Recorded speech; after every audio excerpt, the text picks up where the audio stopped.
Witches. Yeah, hello. Welcome to this video. I'm going to be talking about witchcraft and a little bit of Abraham Maslow because psychology crush. So, anyway, thing about witches, we're not talking like cauldrons and hats and broomsticks. We're talking like modern paganism, that kind of witchcraft, which is more sort of self-improvement. It's around those lines, and just like, yeah, I really believe in witchcraft from like a neurological psychological kind of point of view. I'm not so sure about the magic, but I'm into it. I'm into some kind of foreign energy that we don't know about yet. So anyway, I'll get to that later. Thing about witchcraft, the core point of it is to sort of manifest your intent. At least the witchcraft I'm looking into. So you have like, a lofty goal, and then you do spells and rituals and do kind of weird, crazy stuff in order to make that intent into a reality through the universe. And this is done through the connection between your conscious, your psychic, and your divine mind. So these are three minds. In Maslowian theory, there is not a divine mind, but there is a there's a lower self with all your like normal stuff, and there's like a higher self with like your creative faculties and such. This creative faculty is the psychic mind in witchcraft, at least what I've been reading about. So it's probably different for other witches out there. I'm sure they exist. But anyway, so uh, self-actualization and witchcraft. In witchcraft, you're looking to foster the relationship between your three minds. So, like, basically have your conscious, which is all your, like, observations. It's a very time linear kind of thing. You're going through life, you're making observations, you're doing things, you're categorizing, you're being yourself. The psychic mind is your intuition and creative sort of process. It's drawing into the wellspring of chaos and pulling the weird stuff out, because that's how creativity works in my head, at least. It's like a whirlpool of just random things and ideas that you can do that. And then you use your logical mind, which is kind of the conscious mind, to sort through it and make it make sense. And then your divine mind, that's like idealistic stuff. That's where you have your thought about probably the thought about the thoughts about values and things like that from Maslow. You think about them there, and you basically you reach for them. And your divine mind kind of represents the collective mind of everybody, and like the universe. It's universal truths and such like that. And the values, Maslow kind of puts them as those are the universal truths that exist, like perfection and efficiency and simplicity and that kind of thing. And so if you aim for those, the divine mind will the universe will organize itself around that value for your life. And so your life will kind of run into multiple coincidences. And the closer your relationship is to the divine mind through like the psychic, through fostering your creativity, I would say, the more coincidences you'll run into, and the easier it will be to achieve that value in your life, and then attain peak experiences and such, like Maslow puts it, and change the world because you're up there with the heroes of legend. So that's quite interesting.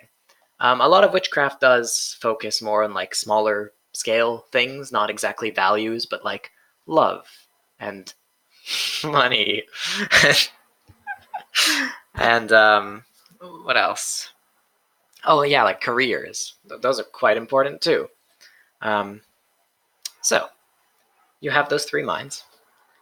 Your conscious, everyday consciousness, very time linear. It's your perception and senses, etc., and your brain. The psychic is nonlinear. It's creative. It exists outside of time, so ideas can come from any point. There's like a little bit of fate going on here, but it's like I don't know. I don't know how it works, but maybe it works. Let's see. And then the divine mind is like grand insights about things. Like it's when you go, I figured it out. I know the meaning of everything. It's that stuff. It's yeah, epiphanies, I think they call it.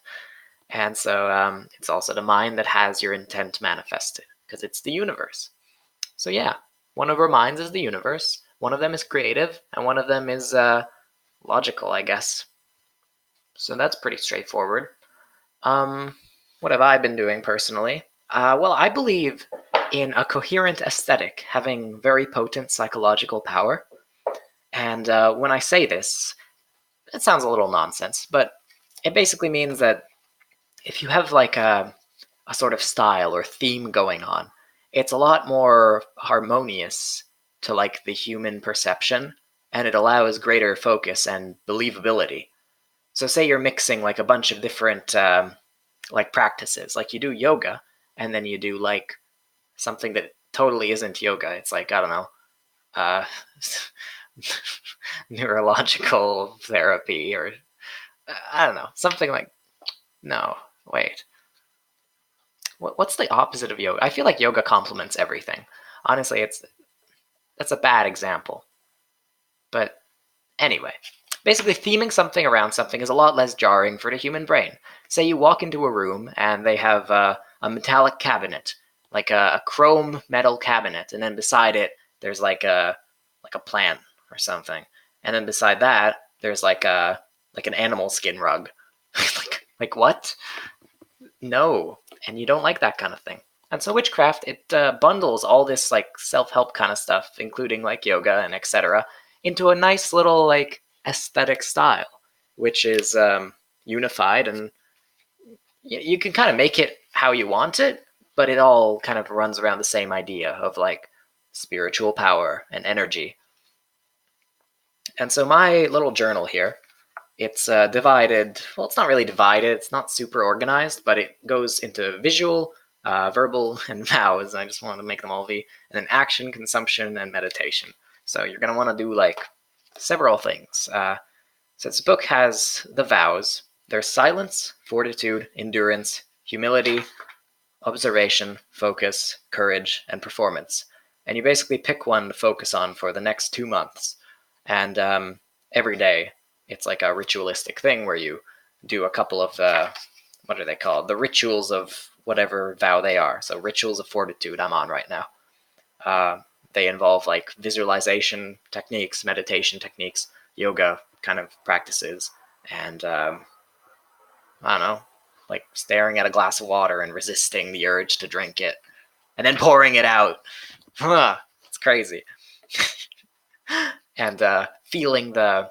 Oh, I have a really fun one, which is called the ritual of expulsion, which you visualize something desired, and then you pretend that like it's that desire seeping out from your skin as like this black ichor, and then ravens, like a flock of ravens, soars down, or a conspiracy of ravens, even better.